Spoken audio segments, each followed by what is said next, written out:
there. Let's get your week rolling just right. The right mix of news and conversation. Now, whether you're catching us online, on TV, or on the radio, hop on, join the chat. I'm Paolo de Rosario. Hi there, beautiful people. I'm Asis-Carilo. We are simulcast on Mellow 94.7 BFM. Here's your daily dose of deep dives and good vibes. Welcome to Beautiful Day! And it was another busy weekend as per usual. And you would know that doing weekend agenda. I know.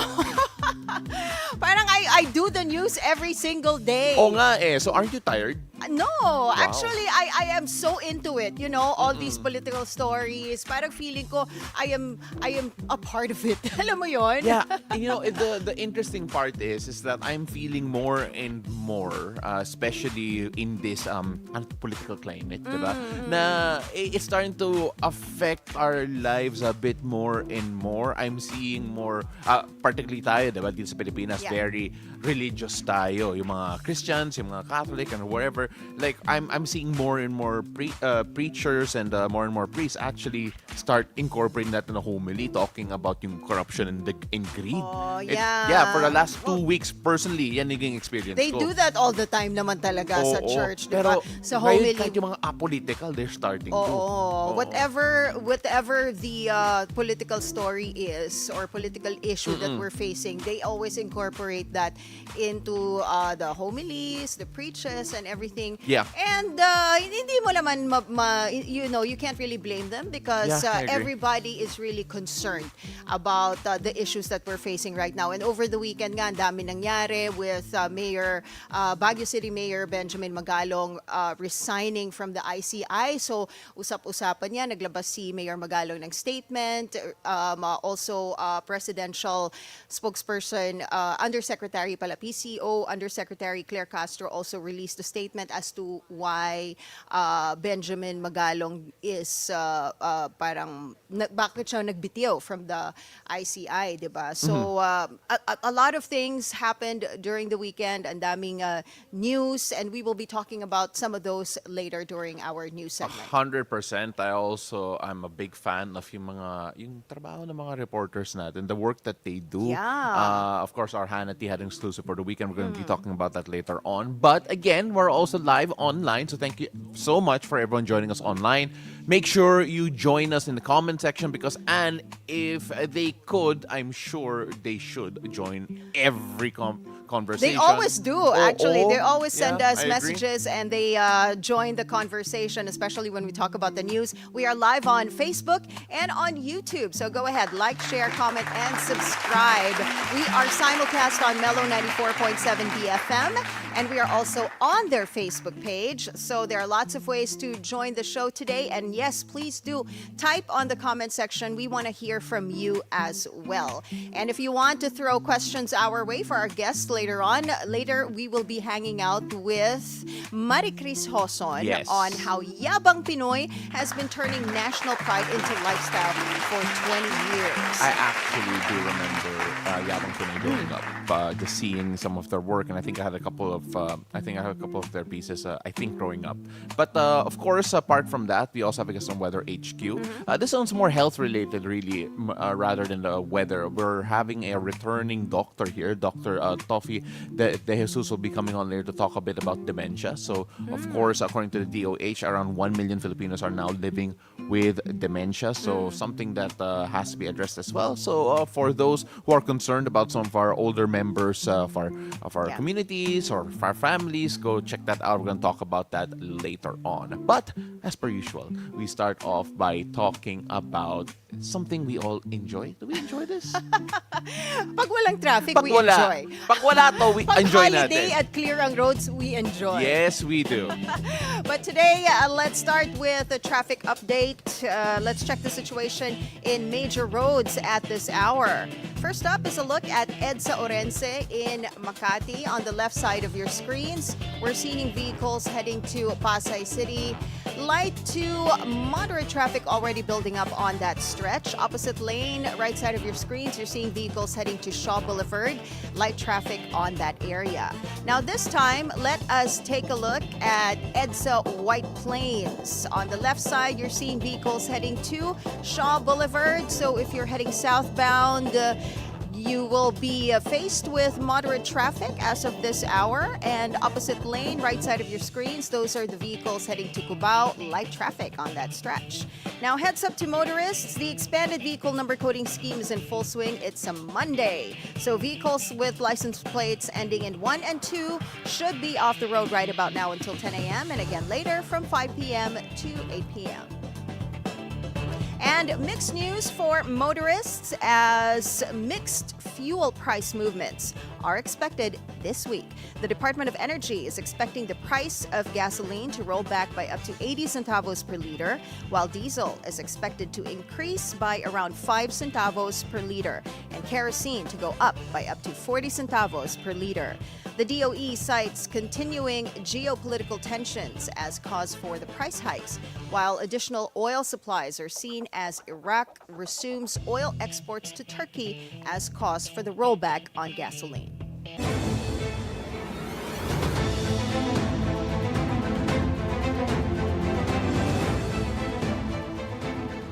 And it's time to check out today's weather forecast with Paolo on Weather HQ. Take it away, Paolo.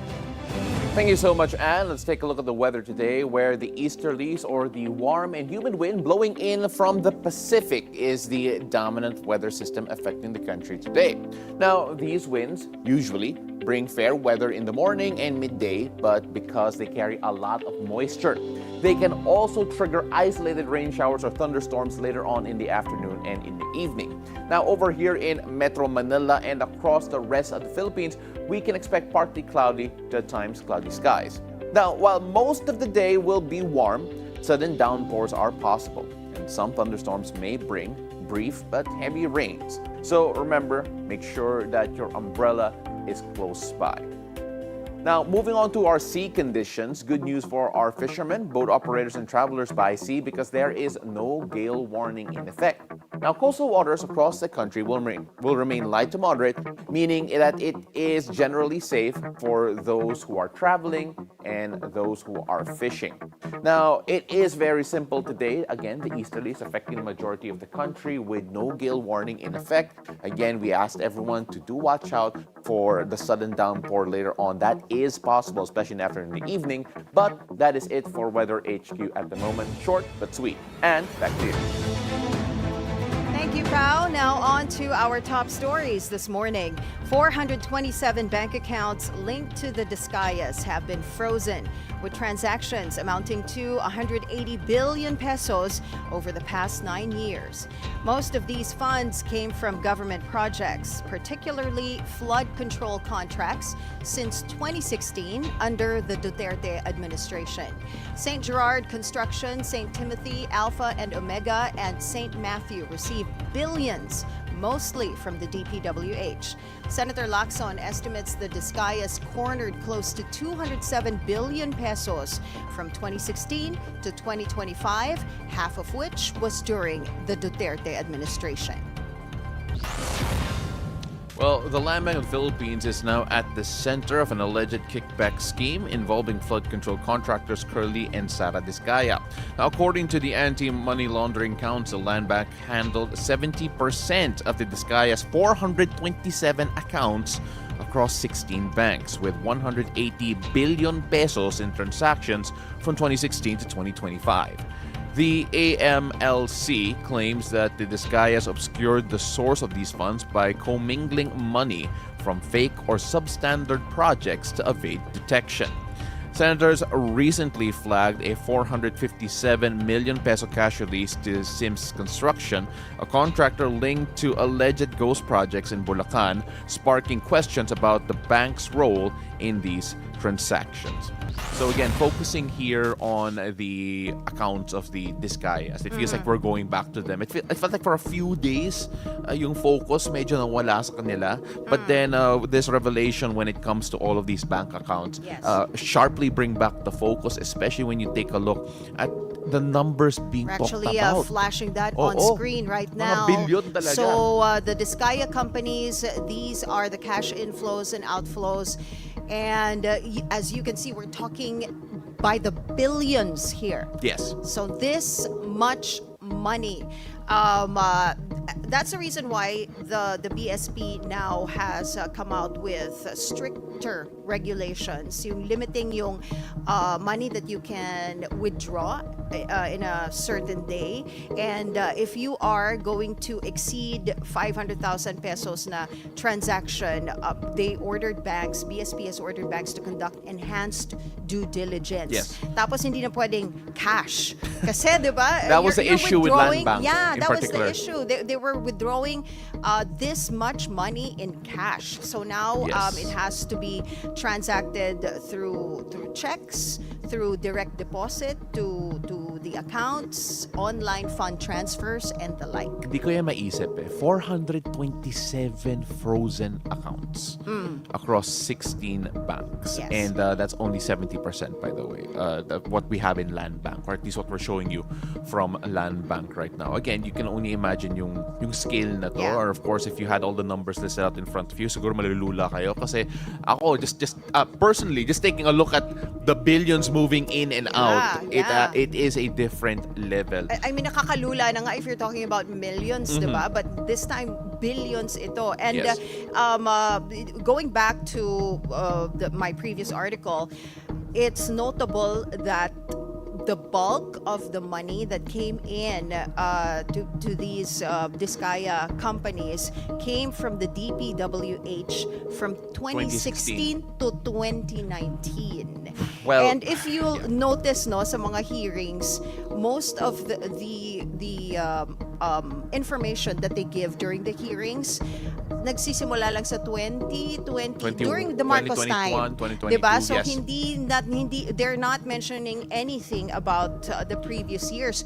But if you'll notice, the bulk of the money that they've received from the DPWH projects, ang bulk niya nasa 2016 to 2019. So ito talaga yung dapat imbestigahan. And remember, they've been in business even before 2016. Yeah. So again, we're taking a look at time frames here, but it just goes to show you yung scale nito. But then speaking of taking a look at the investigations, we have a bit of development there as well. Yes, that's right. Pasig City Mayor Vico Soto is rumored to be replacing the ICI position vacated by Baguio City Mayor Benjamin Magalong.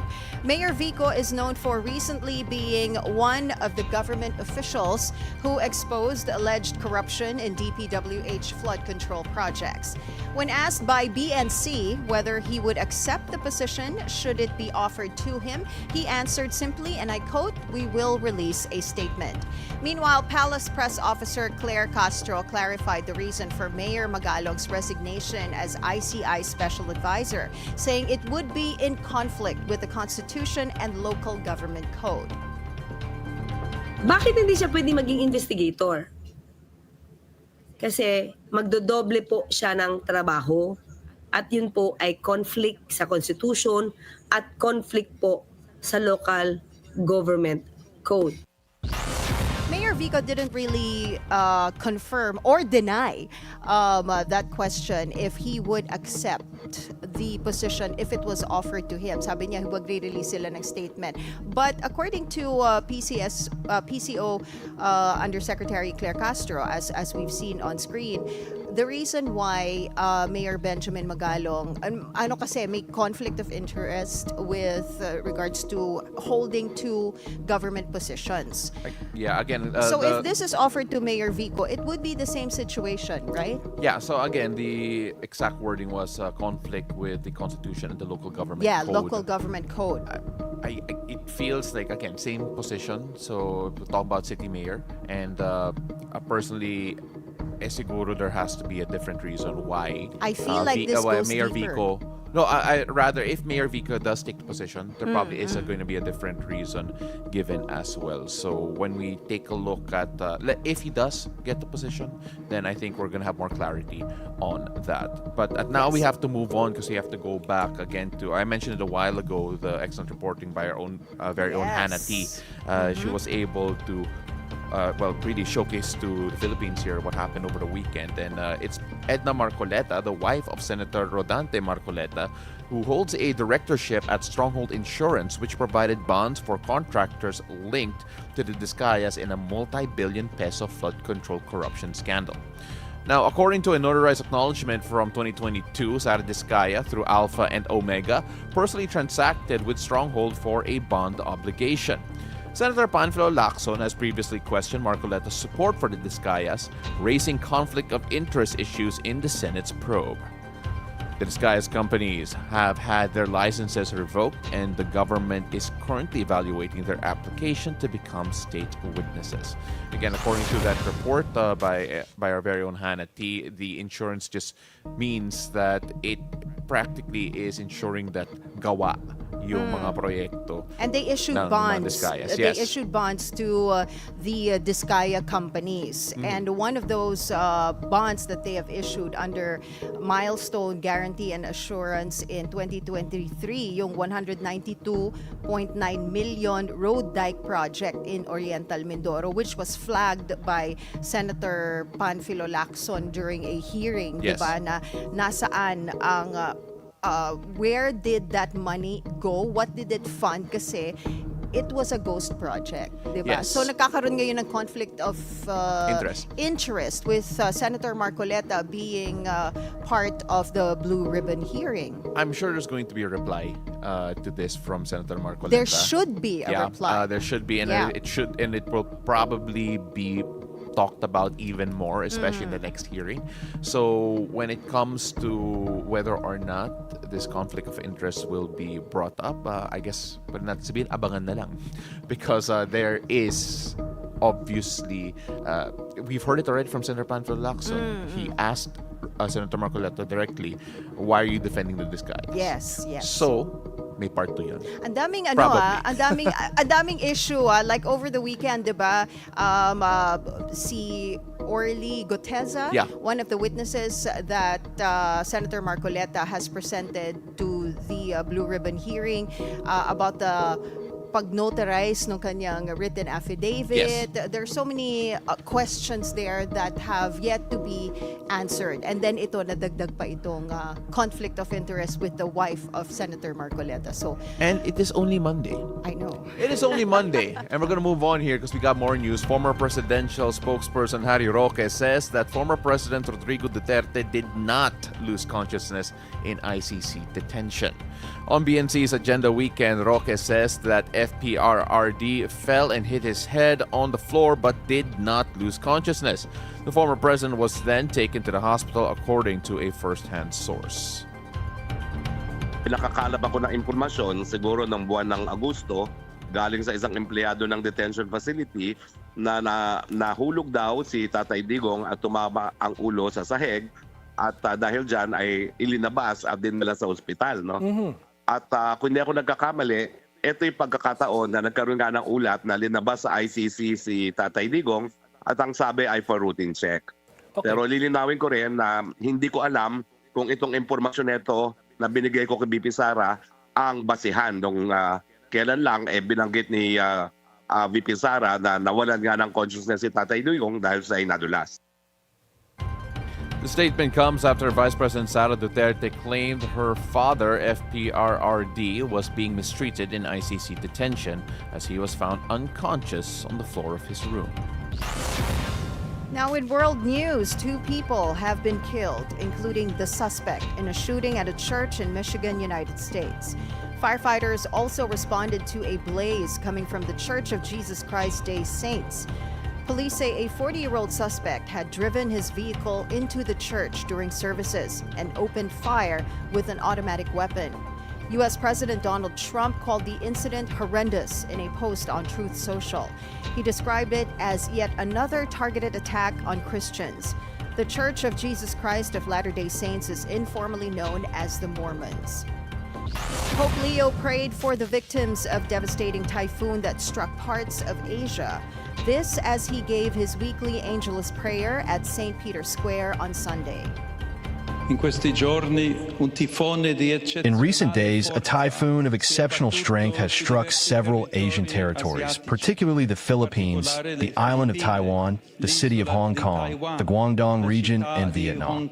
I am close to the affected populations, especially the poorest, and I pray for the victims, the missing, the many displaced families, the countless people who have suffered hardship, and also for the rescuers and civil authorities.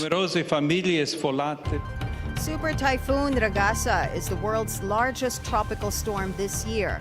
It killed 17 people in Taiwan and 10 in the Philippines. Vietnam closed airports and evacuated thousands of people in potentially affected areas. Now, moving on to sports, Italy is on top of the world after outclassing Bulgaria in 4 sets to defend their title in the FIVB Men's Volleyball World Championship on Sunday, September 28 at the Mall of Asia Arena.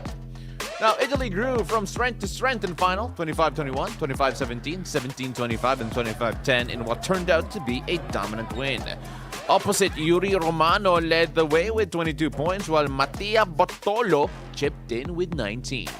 Bulgaria's Alexander Nikolov tallied a game-high 23 in the loss. This is Italy's 5th world title and Bulgaria's 2nd ever silver finish.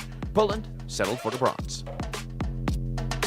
Now, the Philippines has also been awarded the hosting rights for the FIVB Women's Volleyball World Championships in 2029, the first time the country will stage the prestigious event. FIVB President Fabio Azevedo and volleyball legend Laila Barros made the announcement before the final of the Men's World Championship. This comes after the country has impressed with its organizational skills, hospitality, and passion for the sport during the Men's 2025 tournament. The 2029 Women's World Championship will provide a chance to leave a lasting legacy for volleyball fans in the Philippines and in the region, including participation from the Philippines themselves.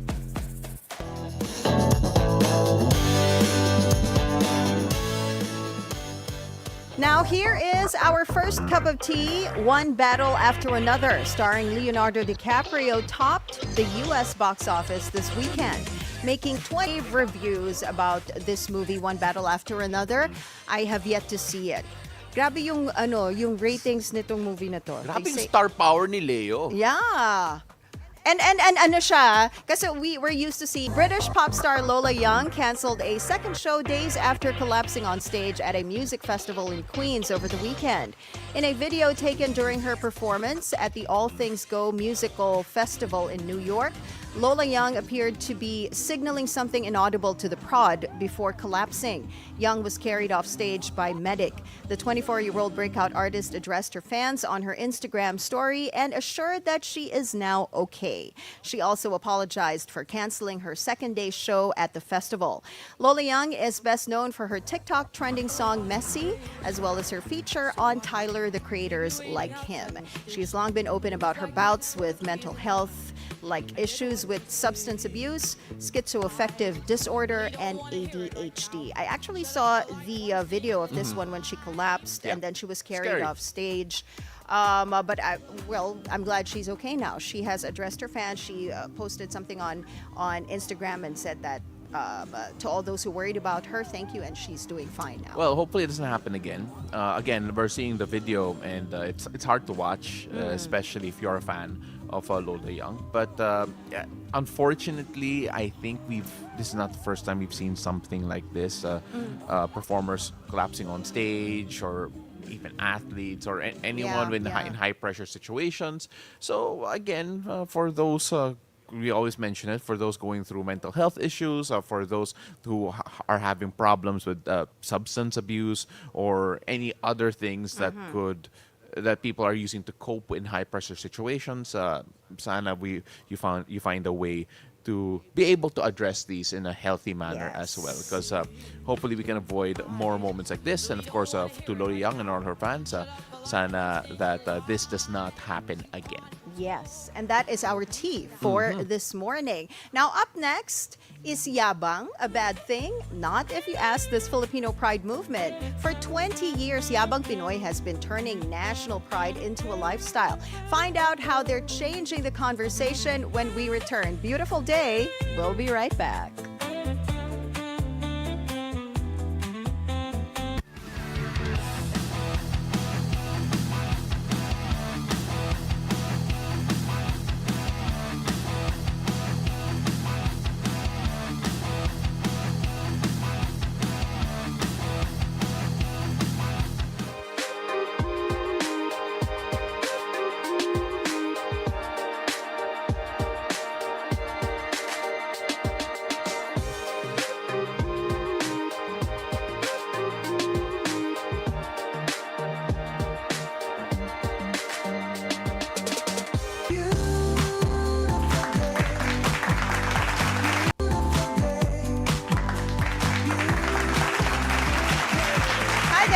back. You're still tuned in to Beautiful Day, a Filipino pride movement that's been flipping the script on Yabang for 2 decades. For 20 years, Yabang Pinoy has been redefining pride, showcasing homegrown products, celebrating Filipino talent, and uplifting our culture. And they're just getting started. Joining us in the hangout is Maricris Joson, Managing Director of Yabang Pinoy, to tell us how this movement continues to make us proud to be Pinoy.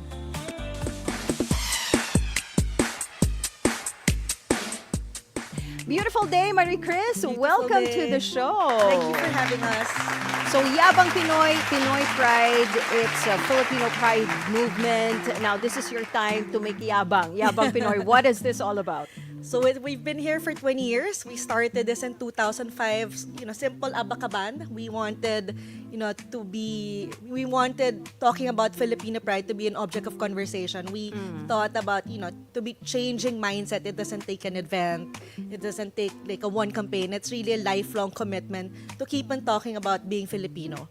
To keep on talking about, different things, either into music, into film, anything you're into. It's just, finding that spark of Filipino pride within yourself, because you need to keep on, mahirap din minsan maging, proud to be Pinoy. You need to keep on reminding yourself. And for us, it's about being able to influence your own social circles. I think this is how Yabang Pinoy was able to grow. It's very organic. So each advocate of Yabang Pinoy really used our different objects of conversation to talk about the movement. One Filipino at a time. And this is how we grew for 20 years. Just looking at the fact that you did grow for 20 years. First of all, I love that we are supporting Lasallian entrepreneurs. Yes. But when we look at the time when Yabang Pinoy came out, we were talking a bit off-air na nagsimula to, I believe, sa kasagsagan ng EDSA 3, right? So this was during the political upheaval when former President Erap Estrada was impeached, and then former President Gloria Macapagal Arroyo also had her detractors, and then there was another mass protest over in EDSA. A few weeks ago, there was a mass protest also in EDSA. I don't know. I don't know if you've heard about that. But, I mean, when you take a look at yung simula ng Yabang Pinoy, just how relevant is yung brand nyo, yung advocacy nyo, yung stand ninyo, even in this day and age, especially now where so many people are talking about being Pinoy and what it means. When we started in 2005, we didn't know what to call ourselves. We needed some, because that time it wasn't cool to be proud to be Pinoy. You were considered a rebel. Hindi pa uso maging proud to be Pinoy. Hindi pa uso magsuot Pinoy pride. magsuot ng all Filipino, magsalita ng Filipino. I think I remember our very first fashion show that time was Rock na Republica. It's wearing wearable Filipiniana. Wala pa yun yung you can wear Filipiniana with jeans or everyday. So that was our first event. So hindi talaga siya uso maging Pinoy nung 2004, 2005. So we needed to have a striking name. That's why we called ourselves Yabang Pinoy. And eventually, I think after 6 years, we were able to find an acronym, Youth Achievers Building a Nation of Greatness. So this was our Yabang Camp. So it's a 3-day leadership camp. So nagkataon lang na may acronym pala yung Yabang. But initially, when we started, we wanted people to ask us, ano yan? Anong Yabang Pinoy? We wanted to strike that conversation. We wanted people to ask us, ano Yabang Pinoy? May yabang ako. Ano yun? So it gives us an opportunity to talk about the movement. Saka hindi madaling makalimutan. Let's talk about yung several successful programs that you've had over the years. You have Global Pinoy Bazaar and Philippine Cinema Sessions. How do you ensure that your motto, Live Proud, isn't just heard by entrepreneurs, filmmakers, youth leaders, but reaches everyday Filipinos? When we started in 2005, wala pang social media noon. And it's really about Filipinos talking about it. So we wanted to encourage Filipino entrepreneurs or artists to really make their products or their service or whatever they're making shouting proud. Because before, it was, for Filipino entrepreneurs, it was easier for them to launch a product that looked foreign, that look European or American, and Filipinos thought, imported to. And we wanted to change that. We wanted them to be more mayabang, to really, showcase their love for this country, the love for everything Filipino and everything that they make. What I love about Yabang Pinoy, I remember, again, I think I kind of grew up with your brand, whether I like it or not. No, I think I grew up with your brand, and it felt like it came at a time wherein wearing Filipino, or at least literally wearing it on your chest or in your arm or on your or wherever, it felt like it started to become a more in vogue. I remember at that time, that was when si Francis Magalona's The Three Stars and the Sun, yung mga shirts niya Yes. started coming up, started becoming big. Team Manila, we Yes. talked about it a while ago off air as well, started in your bazaar, and it started to grow as well. When we talk about how local products have become now a source of national identity, and now these days, more and more foreign-based Filipinos who are Yeah. trying to reconnect are Yes. looking to find ways to do it. How has Yabang Pinoy evolved also in that sense? So again, we started really as a small community. We had our events in really small community parks. Now we've grown to bigger venues, from Glorieta to working with the Ayala Malls, doing it in Rockwell. So it also gives us the avenue to reach more Filipinos in abroad. And with social media, again, it's a game changer.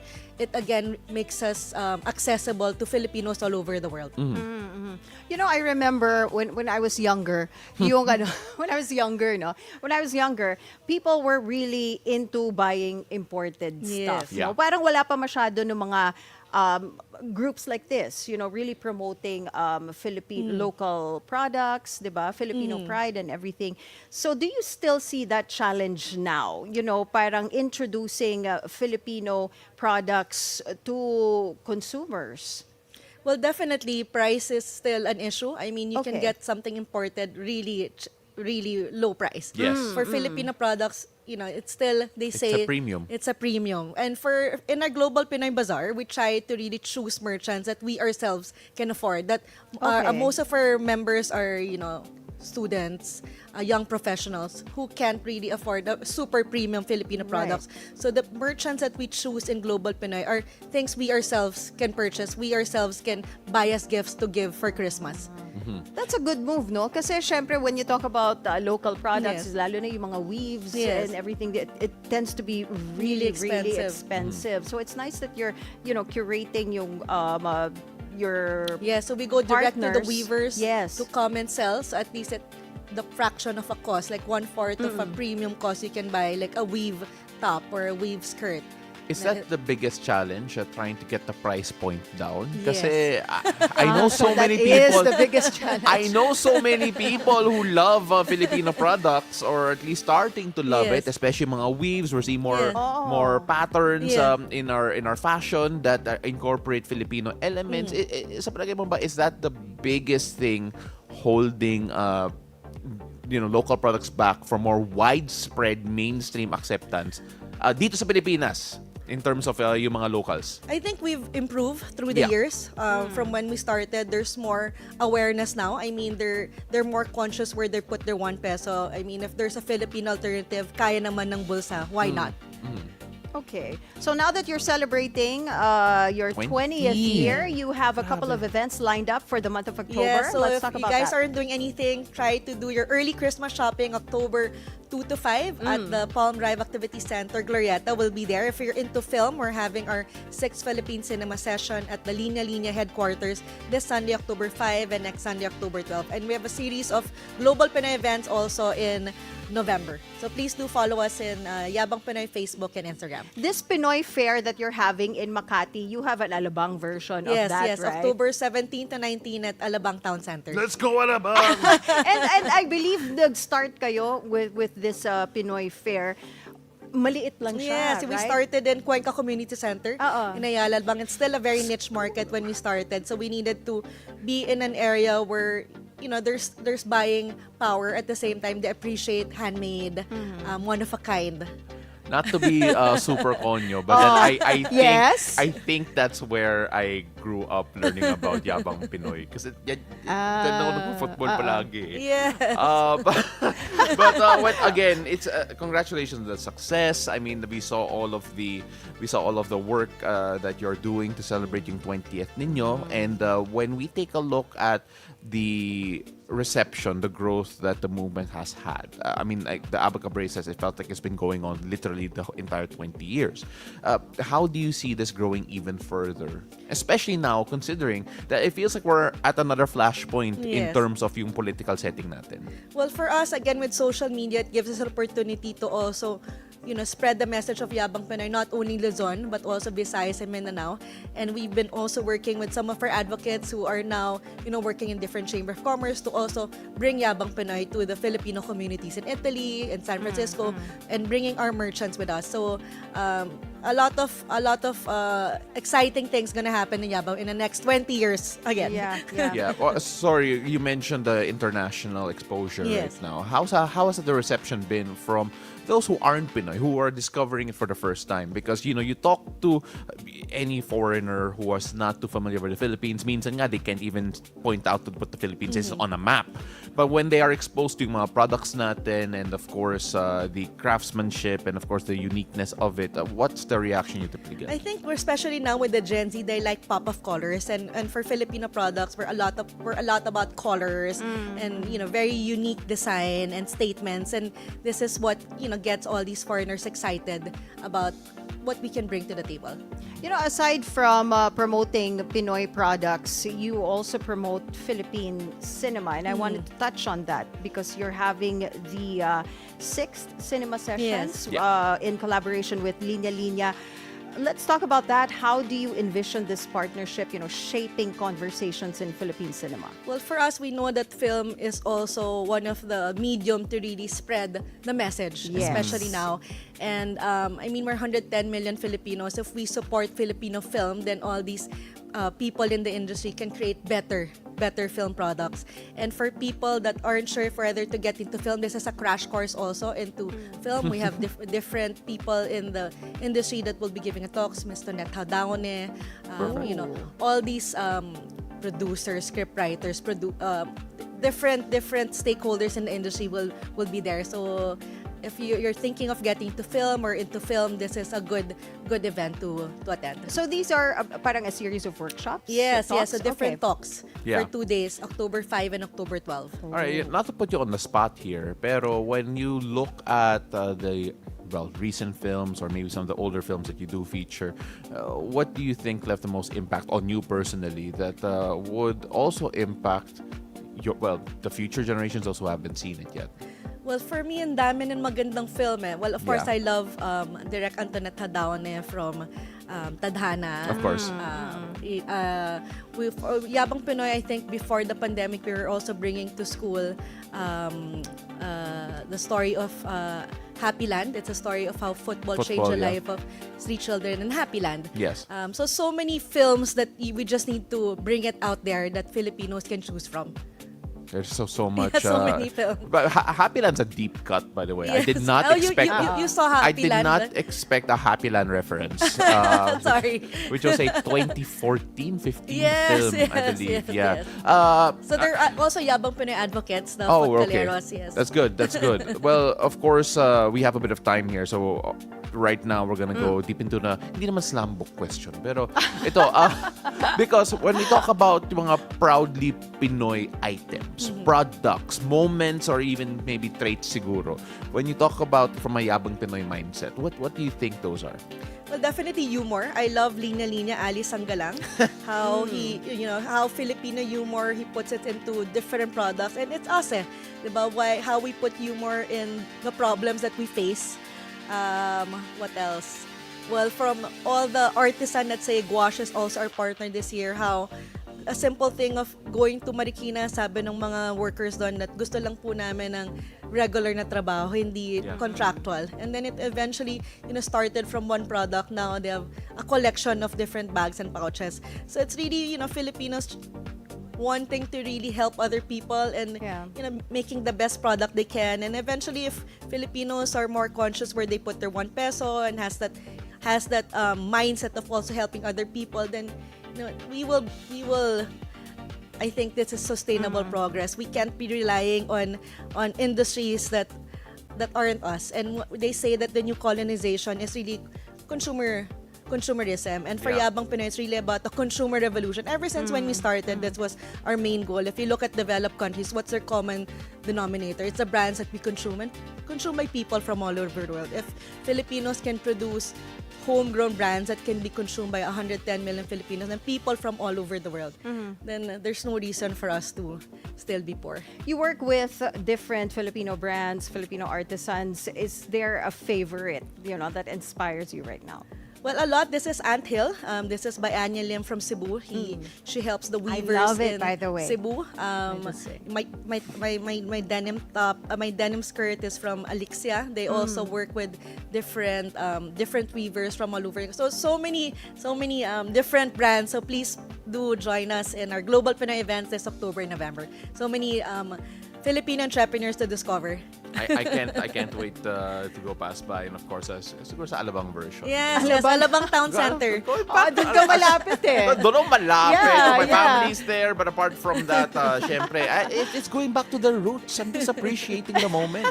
20-year anniversary. But again, thank you so much for being here, Maricris. When we look at the moments, ako personally, I love yung humor natin kasi online, grabe. Ang daming nangyayari dito sa That's Pilipinas, true, pero tumatawa that's pa rin true. tayo. Yes. It's another level. Like it's just something that I think we all enjoyed. But Yabang Pinoy has been around for 20 years. Congratulations once again on your 20th anniversary. In this entire experience, in this entire journey, what was your biggest learning so far? Well, I think my biggest learning is we need to keep it fun. I mean, for us to last 20 years, it has to be fun. So all our projects, we're volunteer-based. So for us to keep on going with the volunteers staying with us, it needs to be fun. I mean, when we do things, it has to be talagang fun for it to be sustainable. Or else we won't be, if it's gonna be stressful or hard to go to, if the event's not fun, then we won't last. Oh, that's beautiful. And of course, that actually brings us to our final question here. Yes, our show is called Beautiful Day. So, Maricris, what makes your day beautiful? What makes my day beautiful? I think waking up, it's a gift. So just waking up every day, it's a beautiful day. Thank you so Fantastic. much. Thank you so so much much. for having me. Maricris Joson, ladies and gentlemen, Managing Director of Yabang Pinoy. Oh, I love that conversation. Iba talaga yung mga Lasallian entrepreneurs, Oo no? nga eh.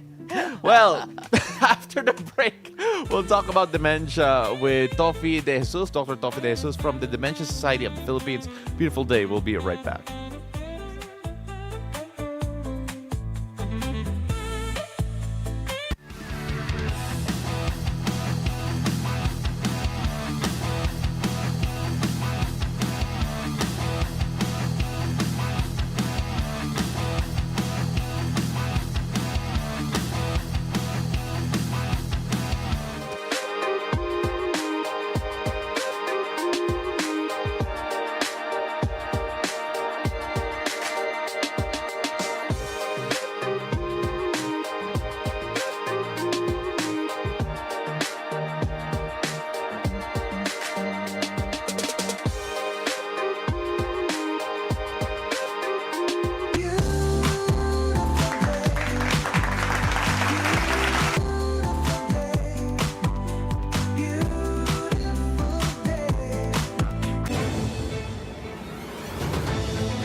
Welcome back. You're still watching Beautiful Day. This is Weather HQ.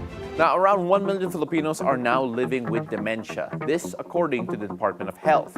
Now, many still think memory loss is just a normal part of getting old. But experts warn that dementia is a serious condition that affects not just the memory, but also mood, behavior, and your daily life.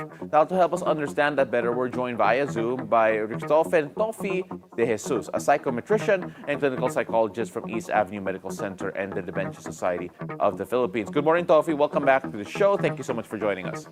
Hi, Paolo. Good morning. And of course, good morning to all of our viewers today.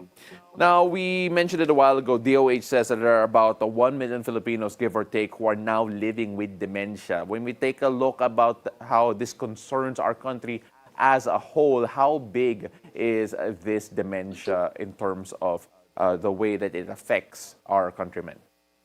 Well, primarily, it has a very big impact on our society Because as what happens, for example, for people with dementia, they now become, of course, a certain task that needs to be done by their family, maybe perhaps even a challenge that needs to be fulfilled by their families. So, of course, for people with dementia, they will be facing deterioration of their cognitive abilities as well as an inefficiency in their activities of daily living. So, one way or another, it will be really giving a cost to their families to take care of them in their everyday lives. So, it is something that we really need to be more knowledgeable about so that we can understand and we can also give a proper response whenever this will happen to our family members. So, Taufik, kapag pinag-uusapan yung dementia, sinasabi nila na minsan it's just memory lapse or hindi talaga siya dementia or may konting denial na talagang it just happens with old age. What is the difference between yung normal memory lapses and, of course, diagnosing dementia? Okay, first and foremost, even though we go into our old age, we are still capable of having cognitive effectiveness. So it doesn't mean that we're getting old, automatic, we'll go and have dementia. It's not like that. Not to mention, dementia is an umbrella term, which means that it encompasses a lot of different psychological and neurological disorders. Okay? When you talk about dementia, it means it is a general deterioration of your cognitive and daily capacities. Alzheimer's disease, for example, is just one example of dementia. There are still other dementias that can happen. Now, the difference here is that the deterioration in dementia is much faster. So you will notice that the changes in the behavior, in the activities of daily living, in the cognitive capacity becomes more pronounced. It's more prevalent. So, for example, for an 80-year-old without dementia, you might have certain lapses from time to time, but you will notice that you're able to retrieve whatever it is you're trying to remember after a few minutes. But for people with dementia, it is already a difficulty that's more pronounced, more consistent, and it's getting worse as time would go by. So that is why it is very important for our Filipino viewers that if you are noticing something with your family member, it is important for you to consult your neurologist, your geriatrician, your psychiatrist, so that they can then start the evaluation. The neurocognitive testing will be done by your psychologist so that we can identify which specific kind of dementia is present within your family member. Are there early signs that people should watch out for? Because some people obviously have it diagnosed. It's a bit too late in terms of maintenance, in terms of prevention. What can people do to have an early indicator or at least watch out for? Okay.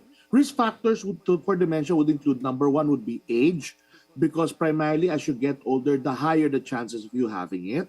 At the same time, you need to control your vascular risk factors. So, for example, people who had a stroke, they are more at risk of having dementia. And then, of course, those people who are maintaining certain illnesses like hypertension and diabetes, again, those are risk factors as well in developing dementia. Falls can also be a risk factor. So whenever these things are happening with you, you need to understand that these are now the things that can lead you to the development of this kind of condition. So therefore, you need to really get yourself checked at least once a year so to ensure that everything is still working well. I think a lot of people are surprised to know that when you talk about dementia, it is an umbrella term. As you mentioned a while ago, Alzheimer's, I believe, may be the most common type. When you look at the different types of dementia, what are the ones that you typically encounter dito sa Pilipinas? Yes, of course. The top three would be, of course, your Alzheimer's disease, which is the most prevalent one, followed by major neurocognitive disorders due to cerebrovascular accidents. So these are the dementias due to a stroke. And then, of course, you have your frontotemporal dementia as well. And of course, I believe another term that has been moved about is yung Lewy body dementia. I believe is another one that but has that's been more less common. Okay. That's quite less common. So, una yung tatlo. You have your Alzheimer's, your vascular, and then your frontotemporal. Your Lewy bodies kasi, what happens here is that there is a specific entity within the brain known as the Lewy bodies that's not found at most cases naman that we have with dementia. Now, the thing that you can see with Lewy body is that there is hallucinations that are happening within the individual. So, for example, if you have an elderly that is usually telling you things like he is seeing things that are not even there, then that would be a good sign that that may be a Lewy body dementia. At the same time, there's also behavioral changes that are coming first as compared to the cognitive ones. Unlike with your Alzheimer's, the cognitive capacities are the ones that first suffer. I'm sure there are a lot of people now concerned about all of the different types of dementia, all of these risks. Let's talk about prevention. And of course, let's talk about ways that lifestyle factors could potentially diminish the risk of developing dementia. First of all, are there any lifestyle changes that can be done to reduce the risk of developing dementia? Of course, primarily what you need to understand is that heart health equals to brain health. Researchers would say that people in their 40s and in their 50s who took care of their vascular risk factors, meaning you took care of your heart, you ensured that you have a good diet, you did not have any stroke, you have your hypertension controlled or maintained. These are the people who then get a lower risk of developing dementia along the way. However, for example, if let's say you are smoking, you are drinking, your typical lifestyle problems, if these are prevalent in your daily living, then of course it also increases the chances of dementia. At the same time, we need to understand that there is a factor known as cognitive reserve. This means that you are stimulating your brain in order for your neural cells to have multiple connections to one another, therefore strengthening the bond and the communication that they have with each other. So that's why if, for example, as you age, you have what we call apoptosis or the natural cell death, the cells that die out will then be compensated by the cells that remain. So if, for example, you engage in cognitive stimulation activities like reading, for example, doing puzzles, ensuring that you keep yourself current with the news. So whenever you allow your things to be cognitively active with your daily functioning, then that is a protective factor towards dementia. Ako, staying active with the news, nakaka-stress din yun eh. But then, of course, reading the puzzles, I'm sure, would definitely help. Tofi, when we look at those who are diagnosed early on in terms of maintaining or rather managing any dementia that they might have, what are the normal orders? What are the normal treatments and interventions that can be used to treat that and, of course, be able to manage that? Okay, first and foremost, let's try to focus on Alzheimer's for this particular case. If your relative, for example, is diagnosed with Alzheimer's disease, then the first thing that will happen there is that your doctor will be prescribing medication for that. The medication will then allow for certain chemicals, for example, like acetylcholine, to be in more proficient amount within your brain. So that allows you to ensure that there is a proper memory functioning. Now, the acetylcholine, once it's properly maintained in the brain, can then at least buy you around 5 years of a maintained capability. Although we need to understand that there's no cure yet for dementia. Okay? Now, as time would go by, you will still get worse, and other medications may be added onto you. A lot of doctors are now actually maintaining two medications. They do it at the same time to ensure proper functionality within the individual. So besides the medication, there are a number of therapies that can also be done.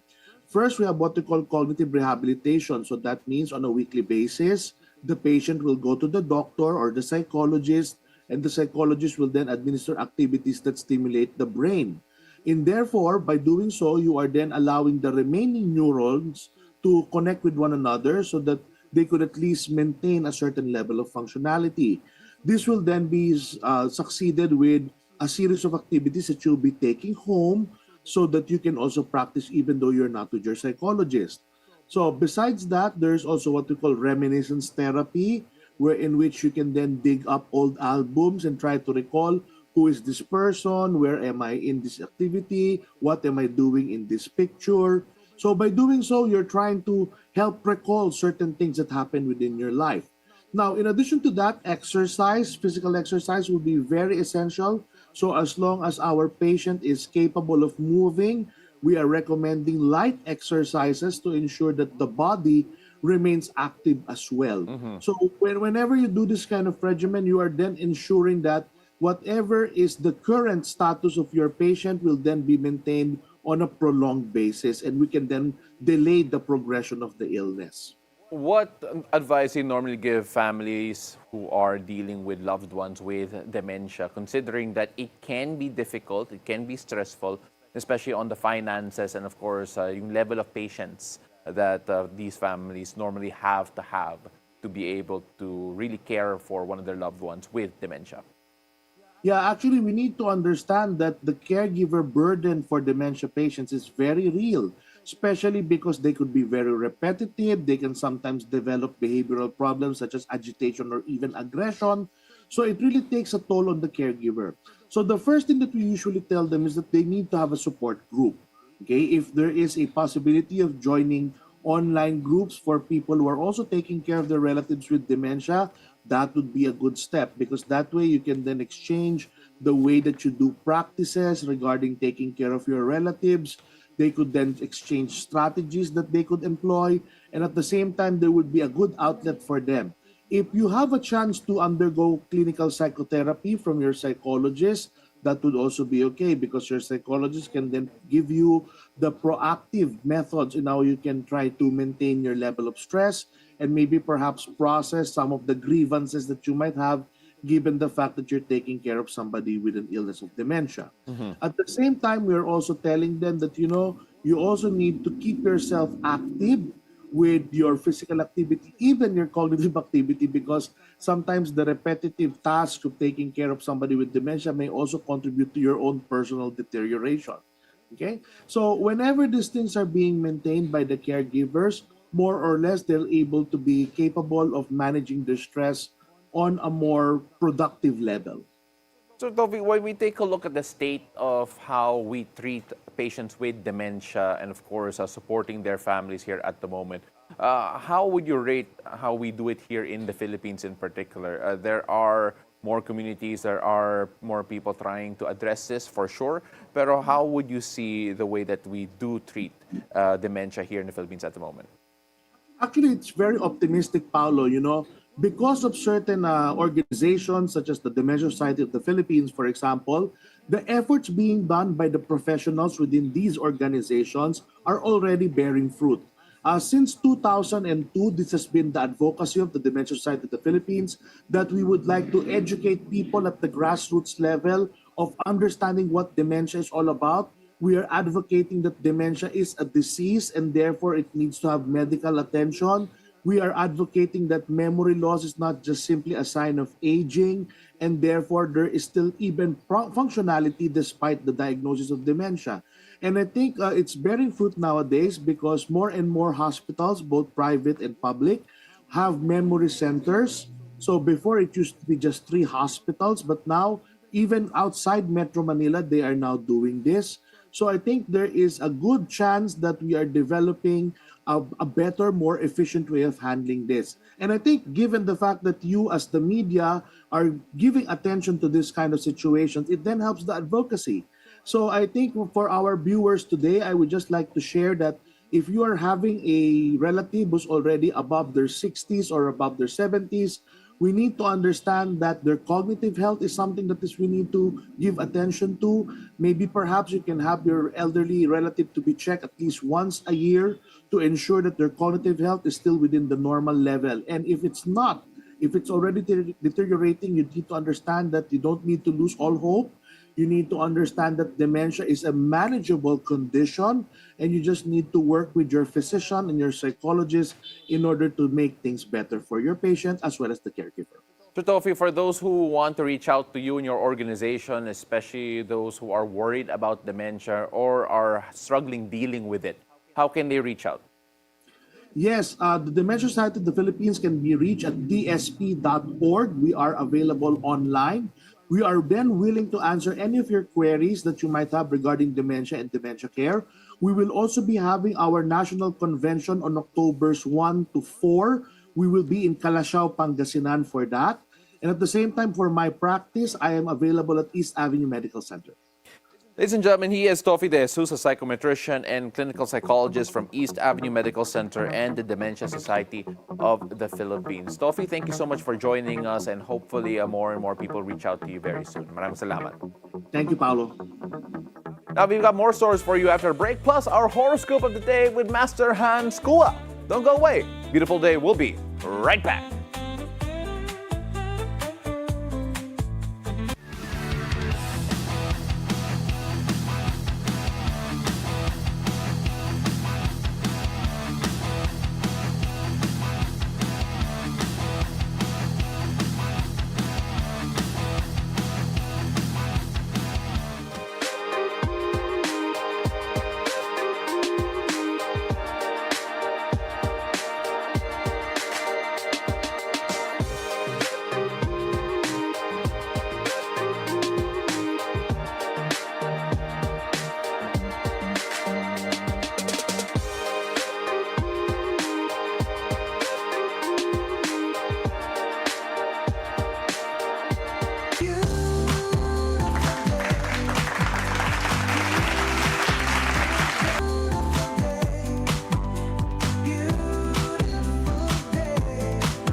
there, welcome back. You're still tuned in to Beautiful Day. Is today going to be a lucky day for us or not? Let's go find out from our resident energizer and feng shui master, Hans Kua, in our horoscope of the day. Take it away, Master Hans.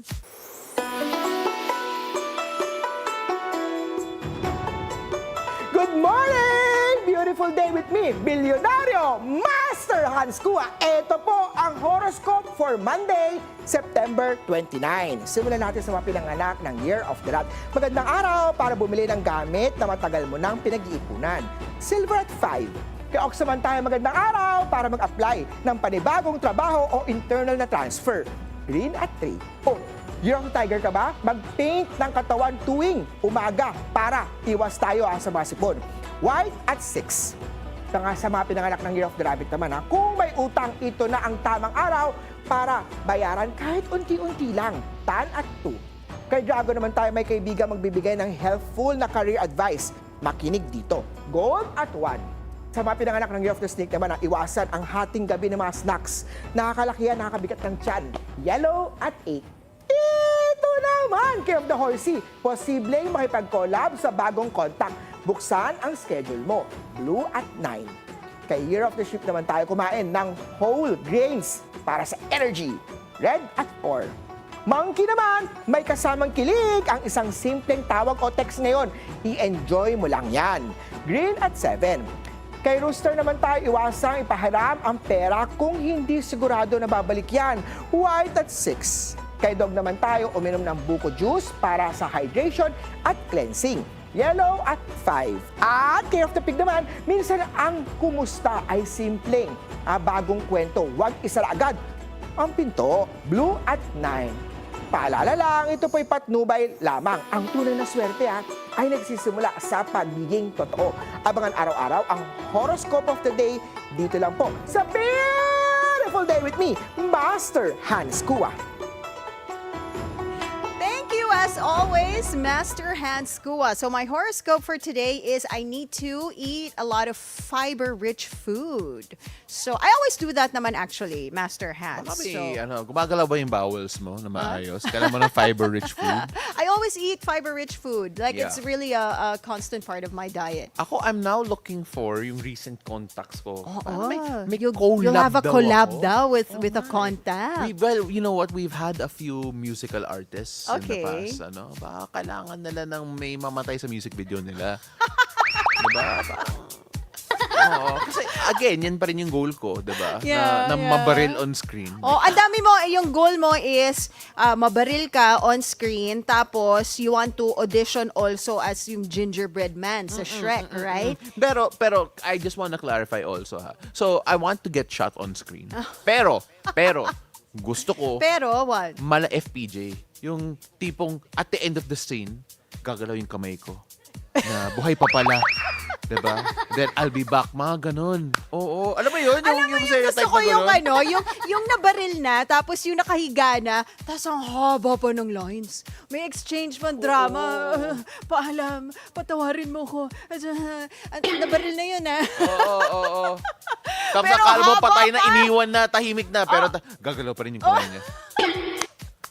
So, yan yung goal, Yes, diba? Cinemas, diba? Yan yung goal. And of course, we're going to, and maybe yan yung susunod ko na collab, diba? Baka si DJ Cupcakes mamamatay sa video niya kahit music producer Oh, siya. well, DJ Cupcakes, if you're watching right now, can you please make Paolo's wish come true? Gusto niyang mamatay sa music Pero buhay pa rin video. talaga. Pero buhay pa rin. Yung gagalaw ng konti. Gusto mo ba yung parang pagbaril sa'yo, yung parang sa Korean dramas, yung parang slow-mo na gumagana? Hindi, tapos may music, diba? May music na habang tama. namamatay. Like, oo. Tapos Ano? Slow-mo. Anong kanta yun? Wala, invento ko lang. You know what? Let's say hi to Michael Angelo Buddy too, who always watches us Hey, on Michael. YouTube. He's also saying good morning to the staff and crew of Beautiful Day. Chiquito is also counting down the days before Christmas. Always does. Yeah, may Christmas Always countdown does. kami. Thank you, Chiquito. And someone was watching us there, Daya Abrigo. Good morning from Cebu City. Stay safe. Wow. Hello to everyone Good watching morning us. ka nga sa best ng Bisaya. Hindi ako marunong. Mayang buntag? Hindi. Yun ba? Yeah. Hindi ako marunong. Oh, mayang buntag. I believe. Or afternoon ba yun? Oh, good morning ata. Yeah. Oh my gosh, I feel so bad. Hello to all our kababayans over in Cebu. And everyone in the Bisaya. Lahat man nagbibisaya. I mean, like, one of my favorite things lately is yung Tagalog versus Bisaya Reels? dialogue on social media, Okay. Facebook. Grabe. It's so funny. And I just want to remember, guys, be kind, ha? Pinoy tayong lahat, kahit Bisaya. And of course, Tagalog yung usapan. So thank you to all those who are watching us on YouTube and also on Facebook. We are there live. We're not yet closing our comment section. So if you still want Go to lang. chime in on the conversation, pwede pa rin, okay? Because it's time for our vibe check.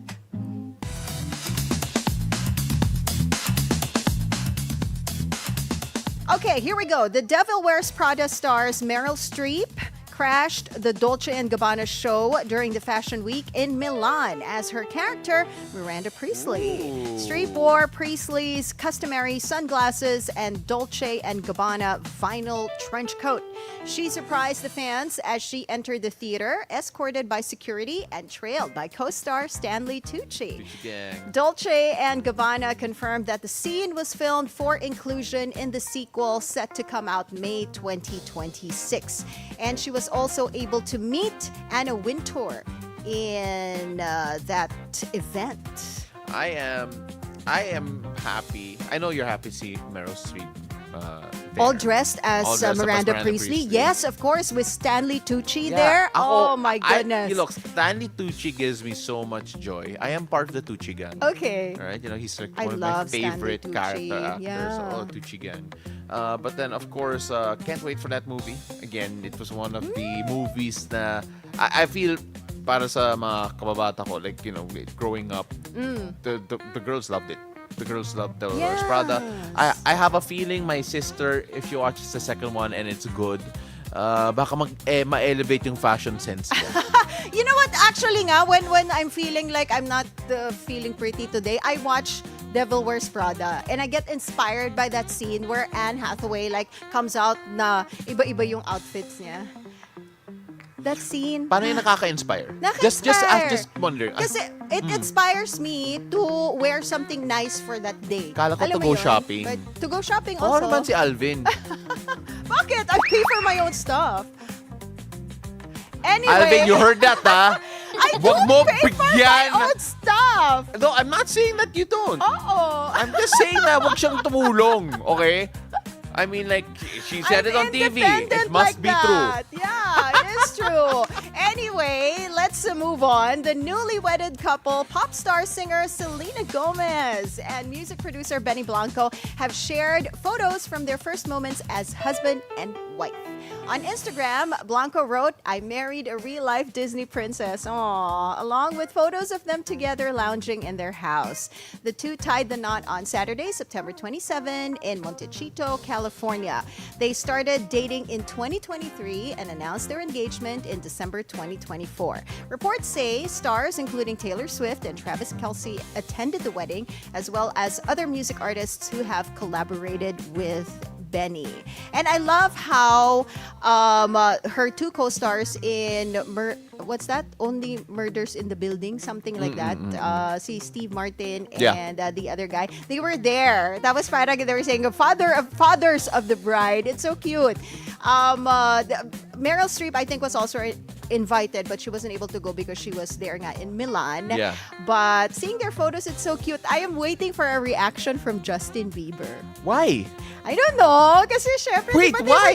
They were together before for the longest time. pero diba? why are you going to expect a Wala lang. reaction from the ex? Wala lang. I wanna see lang. He's Like, married. I know. Ito lang. I wanna see. Kasi I feel like he still loves Selena. Oh my He's gosh! married! He has a kid!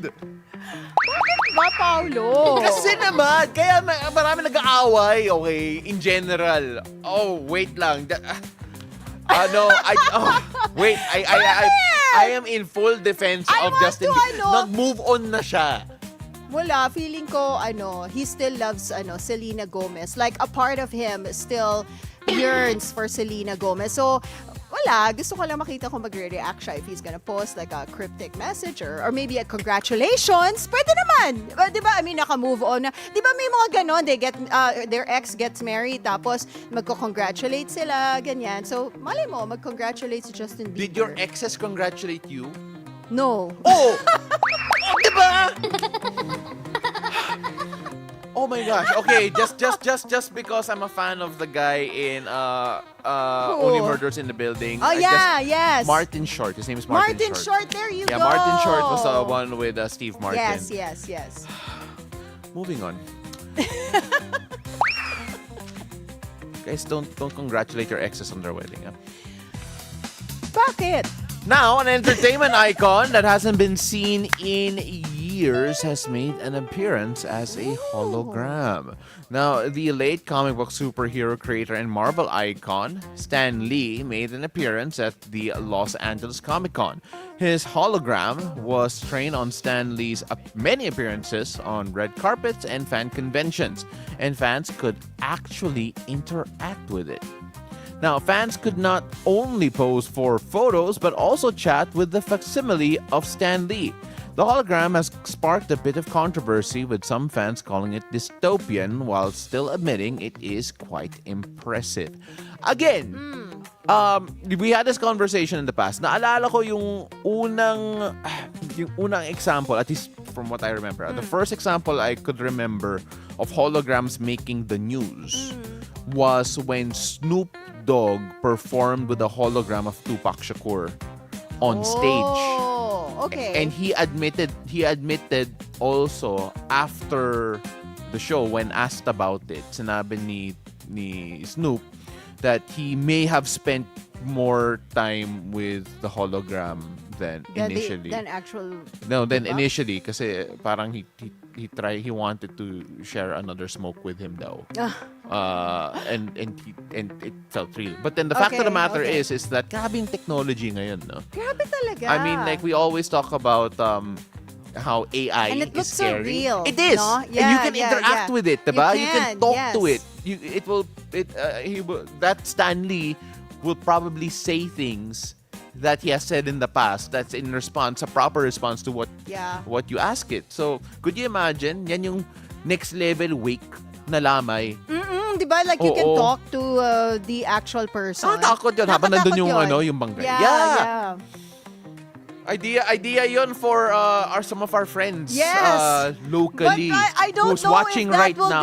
If that will be accepted, especially in our country. We're so conservative and diba, gusto you're nga going natin to wake, buwibisita tapos, sila diba? So oo, ito na pero lang. gusto natin sila bumisita but not to talk to the actual dead person. Medyo nakakatakot ng konti. No? But yeah, I agree with you. The technology now is just crazy.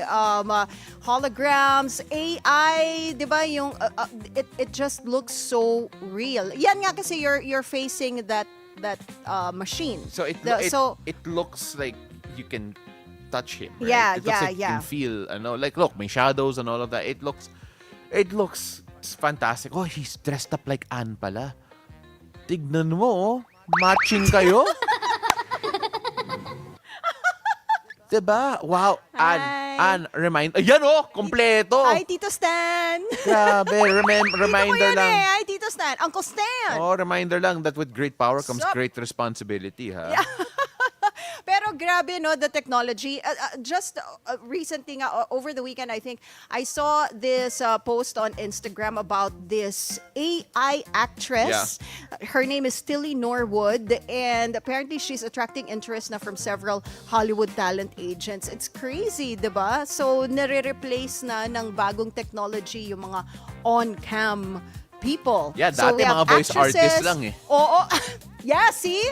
Dati ako lang nagre-react sa AI, ngayon pati si Paolo del Rosario medyo na rin yung reaction niya, 'di ba? But it's out to get jobs. And it's crazy. That's why it needs to be regulated. Kasi we have actresses na who are AI, and then musicians also who are AI, 'di ba? So, you know what? I agree. But since we have to wrap things up, I just want to hold on before we Before we wrap things up, let's say hi to May, who says, good morning from Davao City. Stay safe, everyone, from Davao City. Hi, May. Thank you for joining us. And my husband says, noted, Prof. Pao. Yes, sir! Yes, sir! We save money Hi, honey. together. All right? My gosh. Ewan ko sa'yo, Paolo del Rosario. Okay. On that note, all right? On that beautiful note, just a reminder to all of the Justin Bieber fans out there na if there is an online fight, yung pasimuno po nun is an Asis-Carilo. Or hindi. Do message I her. feel like a lot of Oo. Justin Bieber, Selena Gomez fans are still existing and, probably a bit rooting pa rin for that couple. Pero hindi na mangyayari, but, it's just there. Anyway, speaking of saving money and giving presents, 87 days. 87 beautiful days before Christmas, before the spending bug hits us yet again. And the great thing is that Alvin won't have to pay for Anne's clothes. That's a wrap on our show this Monday. It's September 29. Thank you so much for joining us. I'm Paolo del Rosario. Remember, keep it cool, make it easy. and I'm Anne Asis-Carilo. Have a great day ahead, and always remember to choose joy and spread love and kindness wherever this day takes you. See you again tomorrow, 7 a.m. to 8:30 a.m. only here on Beautiful day!